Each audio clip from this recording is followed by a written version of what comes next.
We have emergency operation plans in place, but due to where the emergency is, we can't predict where we're going to evacuate or the route of evacuation. Teresa Imler, director of the Athens County Emergency Management Agency, says trains carrying hazardous materials move in and out of the county every other day, meaning an accident similar to the toxic derailment in East Palestine is possible. In an effort to prepare, the EMA held derailment training in the village of Jacksonville last September. We had a train that was leaking a chemical, and we literally set it up like an actual response. We had fire departments responding. We had the railroad there. We had Ohio EMA. It's trainings like this, Imler says, that help first responders before even getting to the scene.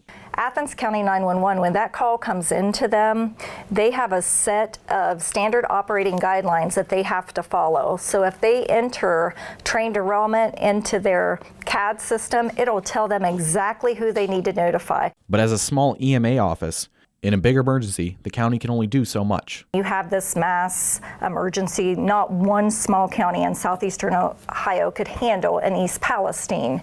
We would have to count on our neighboring counties for our support, whether it be Perry, Vinton, Jackson.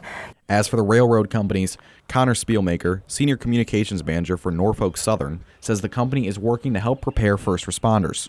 He says the company has, quote, increased access to training for first responders, providing training to more than 5,000 first responders in 2023, and adding additional stops to our safety train schedule.